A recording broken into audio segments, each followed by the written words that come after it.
আমি বিশ্বাস করেন আমি একেবারে উত্তেজিত না। আমি খুব মজা পাচ্ছি শাহেদ ভাইয়ের সাথে কথা বলতে। শাহেদ ভাই, I am not your enemy, you know it very well, right?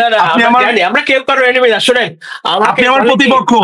এটা বলেন, আমাকে বলে নয়া নিঝুম মজুমদার, ঠিক আছে? আমি জানি না আমি কোথায় নয়া নিঝুম মজুমদার, কিন্তু আমার যখন সুলতানা বললো যে নিঝুম মজুমদারের সাথে বসতে হবে, তো আমি বললাম যে ঠিক আছে, this is a good chance to make a differentiate, I am not Nijhum Majumdar. তার মানে আপনি একটা ব্র্যান্ড নিঝুম মজুমদার, মানে আওয়ামী লীগের ব্র্যান্ড আপনি। হ্যাঁ, সো আমি যখন কথাবার্তা বলি, এই উগ্র সমর্থকরা মনে করে যে আমি আওয়ামী লীগের পক্ষে কথা বলছি। আসলে দেখতে পাই শাহেদ ভাইকে প্রচুর আক্রমণের মধ্য দিয়ে যেতে হয়, আই নো। না, শাহেদ ভাইকে আমি একটা ব্যাপারে অ্যাপ্রিসিয়েট করি, শাহেদ ভাইকে এটা দুজনের মধ্যে একটা কমন ফ্যাক্টর আছে, দুজনেরই সমালোচকরা বলে আপনারা দুজনই রয়ের এজেন্ট। শোনেন, আমি একটা কথা বলি, সেটা হচ্ছে যে শাহেদ ভাইকে আমি একটা প্রশংসা আমি অবশ্যই করব। সেটা হচ্ছে আমার কাছে শাহেদ ভাইকে খুবই জামাতের ব্যাপারে অত্যন্ত মানে অসম্ভব রকমের শক্তিশালী অবস্থান মনে হয় তাদের বিরুদ্ধে, যেটা আমি খুব অ্যাপ্রিসিয়েট করি। আচ্ছা, এই কথাটা বলার পরে আমি যে কথাটা বলতে চাই যে তাদেরকে টোকাই বলেছি কেন? টোকাই বলেছি কারণ বিএনপির বা এই আন্দোলনে যারা ছিল সবাই শাহেদকে জামাতি বলেছে। I don't think so, he is a জামাতি। এটা আমার ব্যক্তিগত অভিমত হচ্ছে, I don't think so। হ্যাঁ, আচ্ছা, থাকতে পারে না যে মুক্তিযুদ্ধের পক্ষে কথা বলছে, তারপর অন্য কথা বলছে, কিন্তু আওয়ামী লীগ বিরোধী, তার মানে তো তিনি আসলে জামাতি না। মানে আমি আসলে ওনাকে একটা জায়গাতে আমি ভাউচ করব বা একটা জায়গাতে আমি বলবো যে তিনি খুবই ভালোভাবেই জামাত বিরোধী একজন মানুষ। আচ্ছা, এখন আমি যেই আলাপটাতে আমি আসতে চাই সেটা হচ্ছে টোকাই কেন বলেছি। এই যে জাতিসংঘের যে রিপোর্টটা দেওয়া হয়েছে, এই রিপোর্টটাকে আমি ভাউচ করি না, আমি এই রিপোর্টটাকে মানিও না, কিন্তু এই রিপোর্টে একটা তথ্য আছে, 55 নম্বর যে প্যারা, সেখানে 205 নম্বর পেজে পরিষ্কার করে বলা হয়েছে যেখানে টোকাইরা ছিল। তারপরে এই আন্দোলনে যে ছেলেটা জড়িত ছিল, যে বিএনপি সমর্থক প্লাস আন্দোলনে ছিল বা এই জঙ্গি হামলাতে ছিল, সেই ছেলেটা বলেছে এরকম টোকাইকে 138টা টোকাই সংগঠন, অর্থাৎ যে কিশোর গ্যাং, এগুলো তো টোকাই, আসলে রাস্তার মধ্যে ফ্যা ফ্যা করে ঘুরে বেড়ায়, এগুলো তো টোকাই। এই টোকাইরা ছিল, এই কারণে তাদেরকে টোকাই বলেছি, ফলে আমার এই তথ্য তো মিথ্যা না। আচ্ছা, দ্বিতীয় দখলদার এই কারণে বলেছি যে বাংলাদেশের সংবিধানে অন্তর্বর্তীকালীন সরকার বলে কোনো সরকারের কোনো অস্তিত্বই নাই। সংবিধানের 106 অনুযায়ী আপনার সুপ্রিম কোর্ট মতামত দিয়ে বলতে পারে, এটাকে সম্ভবত ডক্ট্রিন অফ নেসেসিটি বলা অভিহিত করা হয়। সেটাও তো আমরা সাম্প্রতিক সময় জানতে পেরেছি যে আমাদের যে প্রধান বিচারপতি ছিলেন অ্যাপেলেট ডিভিশনে, তিনি ক্যান্টনমেন্টে ছিলেন, সেখানে কোনো স্বাক্ষর নাই, সেখানে আপনার প্রধানমন্ত্রী পদত্যাগ করেছেন সেই শব্দটা আছে, অর্থাৎ একেবারে কোনো ডকুমেন্টেশন ছাড়া। এবং শুনানি কিভাবে হয়েছে যদি আপনার প্রধান বিচারপতি ওই সময় ক্যান্টনমেন্টে থাকে, ফলে সেই কারণে দখলদার বলেছি। দখলদার কারা? যারা ক্ষমতা দখল করে তাদেরকে বলেছি। আমি তো আইনি ভাবে বা যে কোনো যৌক্তিক ভাবে আমি কারেক্ট, আমাকে একটু ইনকারেক্ট দেখান, আমি মেনে নেবো। আমি খুবই যুক্তি পছন্দ করি, যুক্তিটা হচ্ছে। আপনাদের কথা এত অসংলগ্ন নিঝুম মজুমদার, সরি টু সে, যে এইগুলাকে রেফারেন্স হিসেবে টানা খুব মুশকিল। আপনি তো টেনেছেন ডক্টর ইউনূসের যে ক্ষমতায়ন এবং যাদেরকে টোকাই বলছেন, যে জুলাই গণঅভ্যুত্থানের ছাত্র নেতা কিংবা বিএনপি সম্মিলিত ভাবে তারাই আন্দোলন করেছে। আমি খুব অবাক হই যে আওয়ামী লীগের শীর্ষ নেতৃবৃন্দ তারা এই রিয়েলিটিটা থেকে অনেক দূরে, তারা এখনো মানতে পারেন না। এখানে যেটা আব্দুল হামিদ আওয়ামী লীগের প্রেসিডেন্ট, একদম তার চেয়ে বড় আওয়ামী লীগের তো আর নেই, তাকে নিয়ে অনেক কিছু হয়েছে। তিনিও বলছেন যে এই ভুল ভ্রান্তির কারণেই আজকের পরিণতি। কিন্তু আমরা দেখছি আওয়ামী লীগের নেতৃবৃন্দ এমনকি কর্মসমর্থকরা তারা এটা মানতে চান না। এখানে আমার দ্বিমতটা পোষণ করে আমি আলোচনাটা করছি, আপনার প্রশ্নের জবাব দিচ্ছি। দেখুন, তারেক রহমান যখন ফুল দিলেন আওয়ামী লীগের তরুণ নেতৃত্বকে, আমি শেষ করি না, আমাকে বলতে হবে বাংলাদেশে এই সংস্কৃতি ছিল না। জানতেন? হ্যাঁ, জানতেন মানে কি, এটা নিশ্চয়ই আলোচনাটা ওই জায়গায় হয়েছে, এমন তো না যে হঠাৎ করে আজকেই দৃশ্যমান হয়েছে, তাই না? বলা হচ্ছিল কিন্তু আমরা জানতাম, কিন্তু ডক্টর খলিলুর রহমান থাকবেন এটি কিন্তু কোনো পক্ষ থেকে বলা হয়নি, কিন্তু এটাও বলা হয়েছে যদি সরকার পক্ষ মনে করে বিশেষ কাউকে রাখবেন সাথে রাখবেন, বিএনপি যদি মনে করে কাউকে রাখবেন সাথে রাখবেন। সেই কারণে আমির খসরু মাহমুদ চৌধুরীর সম্পর্কে হেন কোনো রাজনৈতিক বিরোধোচ্চারণ নেই, শুধু আওয়ামী লীগের লোকজন না, যারা এই বর্তমান বিরাজনীতিকরণ প্রক্রিয়ার সাথে যুক্ত তারাও তাকে ভারতের দালাল দোসর হিসেবে এস্টাবলিশ করছে। তো তারেক রহমান লন্ডন থেকে ঢাকা থেকে তাকেই উড়িয়ে নিয়ে গিয়েছেন, তাই না? এটা বার্তা দেওয়ার জন্য যে না তোমরা যেটা বলবা এটাতেই হবে না। ঠিক একইভাবে ইউনূস হয়তো এই বার্তাই দিয়েছেন যে আপনারা পদত্যাগ চেয়েছেন, কিন্তু সেই ভেরি ইম্পর্টেন্ট পার্ট। কিন্তু হারমোনিটা কোথায়? আমি বলছি এইসব দাবি দেওয়া থাকবে, হারমোনিটা হবে বাংলাদেশের রাজনীতিতে এই যে ছাড় দেওয়া, নেগোসিয়েশন করা, একসাথে বসে খোঁজ নেওয়া, পরিবারকে খোঁজ নেওয়া, একজনের অবদানকে স্বীকার করা, এগুলো তো আমরা হারিয়ে যেতে দেখেছি। স্পষ্ট প্রমাণ দেই, যখন সজীব অজিত জয় দেশে আসলেন তারেক রহমান ফুল পাঠিয়েছিলেন, উনি সেটা রিসিভ করেন নাই। তো এই সৌজন্য অসৌজন্যতা এগুলো তো বাংলাদেশের রাজনীতির কালচার ছিল। জুলাই আমাদের প্রাপ্তি কি জানেন? জুলাই প্রাপ্তি হলো আমাদের বাংলাদেশের রাজনৈতিক কালচার একটা বড় পরিবর্তন করতে চেয়েছি। হ্যাঁ, পাইনি সবকিছু। সরকার যে বিএনপি চালাচ্ছে এমন না, আমি চালাচ্ছি এমন না, আমাদের চাওয়া পাওয়ায় ঘাটতি থাকতে পারে অনেক, কিন্তু বড় পরিবর্তনটা হলো এই যে নেগোসিয়েশন, সহযোগিতা বোধ, এগুলো ফিরে এসেছে। পরে শেখ হাসিনা গিয়েছিলেন এবং ফোন করেছিলেন, সেটি কি আপনি বলবেন? তো এরকম অসৌজন্যতা আমাদের রাজনীতিতে ছিল সব তরফেই। হ্যাঁ, আমি বলবো যে এইটার একটা, যখন এখানে ডক্টর খলিলের এই যে তারেক রহমানের সৌজন্য ইউনূস, এখানে কেউ মারা যায়নি, এখানে কেউ কারোর জেলবন্দি করে অত্যাচার করার ঘটনা ঘটেনি। বেগম জিয়ার পরিবার এবং তার ফ্যামিলির ওপর যে নির্যাতন, তারেক রহমান কোকো কিভাবে মারা গিয়েছেন, একজন অত্যাচারে নির্যাতিত সন্তানের মৃত্যুর মায়ের সাথে যে কিনা বাংলাদেশের রাজনীতিতে বর্ষিয়ান একজন নেত্রী, তার সাথে যখন ফটো আপ করার জন্য এই ধরনের চাতুরিতা করা হয়, যখন নির্বাচন, যেই কারণে আমরা বলি শেখ হাসিনা ফ্যাসিস্ট হয়েছে, নির্বাচন প্রক্রিয়াকে বিলম্বিত করা, নির্বাচন প্রক্রিয়া থেকে রাজনৈতিক দলগুলোকে রাখা। নিজের মজুদার বলবেন, আমি জানি যে এখন তাহলে কি হচ্ছে, সেটা সে স্বাধীনতা আছে। আমি বলছি তো ঘটনা তো আসে ভাই, যেই কারণে খালেদা জিয়ার পরিবারের উপর অবর্ণনীয় জুলুম হয়েছে, যেই জুলুমের কারণে কোকো মারা গিয়েছে, সেই কোকো মারা যাওয়ার উপরে, তার লাশের উপর দাঁড়িয়ে ফটো আপ করার যে রাজনীতি, সেটি নিশ্চয়ই আজকের এই মিটিং এর সাথে সামঞ্জস্যপূর্ণ না, যদি মিলাতে চান। এতটুকুই বললাম। বলেন আপনি ঠিকই বলেছেন, কোকো যখন মারা গেছে খুবই নির্মম তার মৃত্যু হয়েছে। অন্যদিকে গ্রেনেড হামলা দিয়ে আওয়ামী লীগ কিভাবে নির্মম মৃত্যু হয়েছে এটা একটু অনেক কিছু শিখছি। আপনাদের এই প্রোগ্রাম তো শুধু প্রোগ্রাম না, রীতিমতো শিক্ষা সফর। বলেন কিভাবে নির্যাতিত হয়েছে এটা একটু শুনি। না, কোকো দীর্ঘদিন সিঙ্গাপুরে ছিলেন, সেখানে উনি অসুস্থ ছিলেন। আবার গ্রেনেড নির্যাতনার না আপা রাখেন, নির্যাতিত শব্দটা কি অসুস্থ হওয়াটা নির্যাতিত হওয়া? নির্যাতনই হচ্ছে না। আপনারা এত কথা বলেন। না, আমি তো ওগুলো কিছুই বলিনি। আমি খালি বলেছি, আমি সুলতান না শাহেদ ভাই, আমি শুধু বলেছি যে তিনি সিঙ্গাপুরে অসুস্থ হয়েছেন, সেইটাকে আমরা নির্যাতন বলতে পারি কিনা, মানে কেউ যদি অসুস্থ হয় সেটা নির্যাতন। সিঙ্গাপুরে অসুস্থ হননি, তিনি বাংলাদেশে অসুস্থ ছিলেন।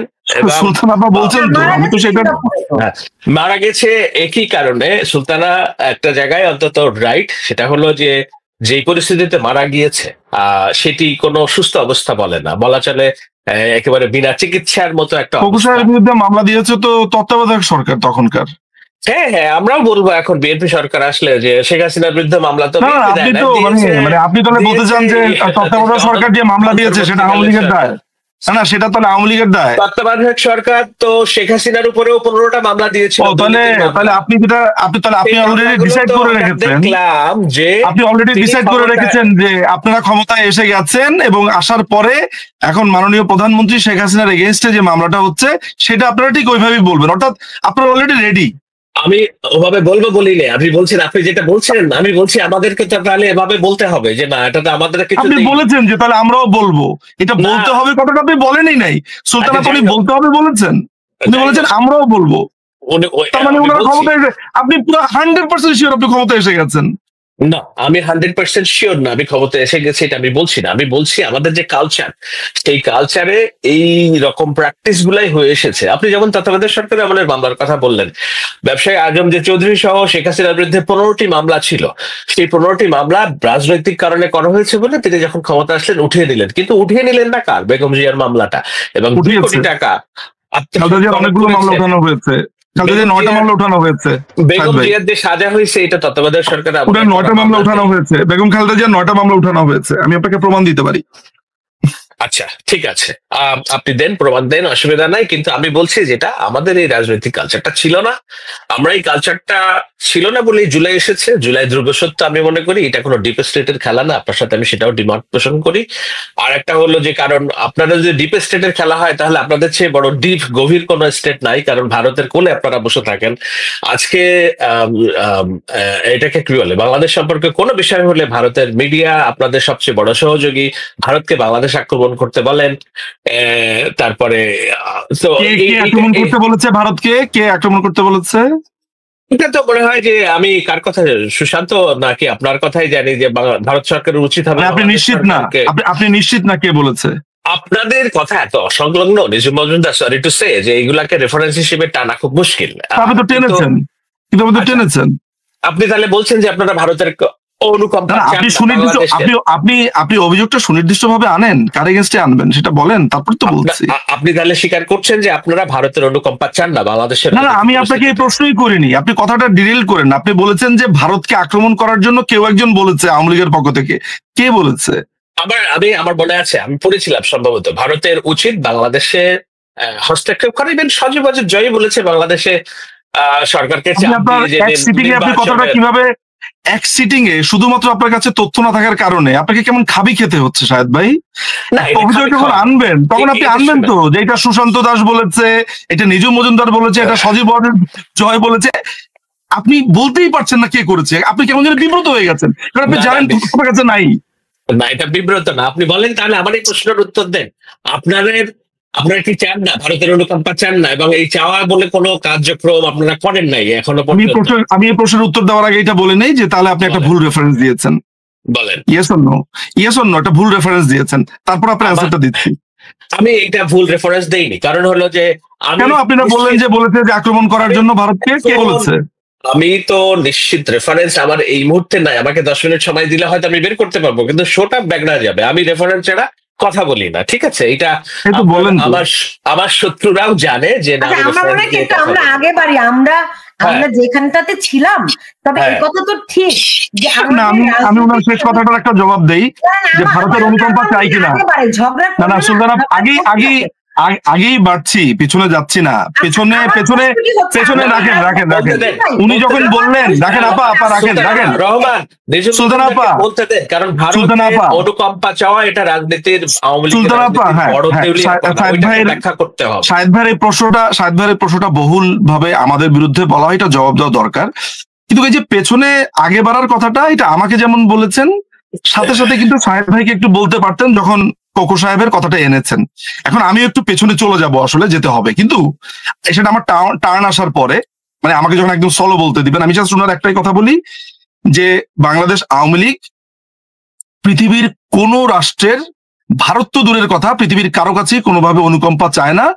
কিন্তু বাংলাদেশ আওয়ামী লীগ, বাংলাদেশের যে নীতিটা, কারোর সাথে শত্রুতা নয়, সবার সাথেই বন্ধুত্ব। বাংলাদেশ যে আপনার জোট বিরোধী বা জোটবিহীন যেই আমাদের যেই প্রিন্সিপাল পুরো হোল বাংলাদেশের পররাষ্ট্রনীতি, বাংলাদেশ আওয়ামী লীগ সেটাতেই বিশ্বাস করে। কারো অনুকম্পা বাংলাদেশ আওয়ামী লীগ কখনোই চায়নি এবং চাবেও না। কিন্তু বাংলাদেশ আওয়ামী লীগ পৃথিবীর প্রত্যেকটা দেশ এক্সেপ্ট পাকিস্তান এবং ইসরায়েল, এই দুটো দেশের কোনো বন্ধুত্বও চায় না।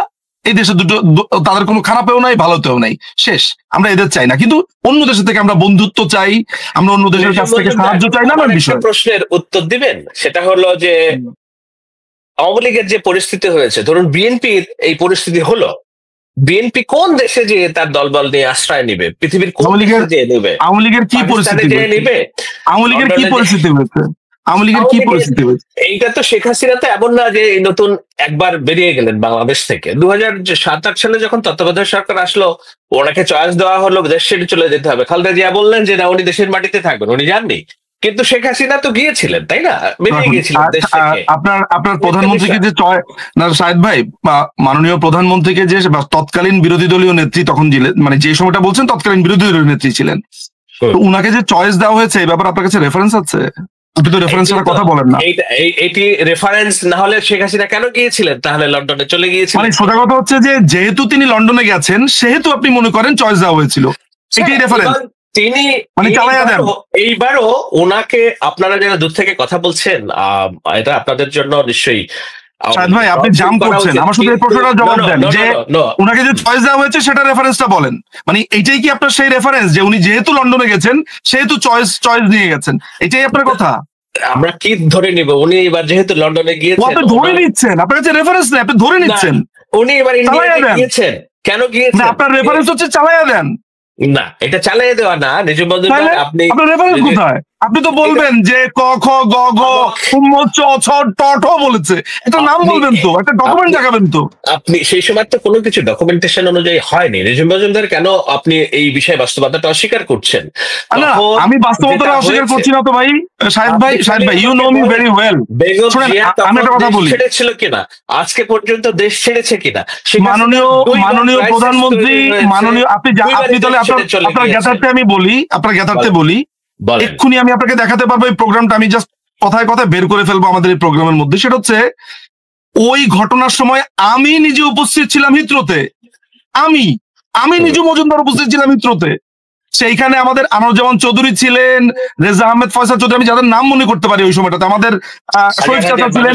শোনেন আমি বলি সেখানে সাংবাদিকদের সামনে, সেখানে সেখানে আমি বলছি, আমি একজন সাক্ষী, একটা উইটনেস।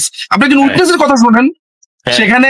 সেখানে আপনার ববি ভাই ছিলেন, সেখানে ছোট আপা ছিলেন কিনা আমি এটা মনে করতে পারছি না, কিন্তু সেখানে যারা ছিলেন সেখানে মাননীয় প্রধানমন্ত্রীকে প্রশ্ন করা হয়েছে, তিনি দেশে ফিরতে যখন চেয়েছেন তাকে বোর্ড করতে দেবে না। তিনি বলেছেন আমার দেশে আমি যাব, আমার দেশে আমি এখানে যাব, কেন আমাকে দেবে না? আমি অবশ্যই দেশে যাব। উনার টিকিট ক্যান্সেল করা, বোর্ড করতে দেওয়া হয়নি।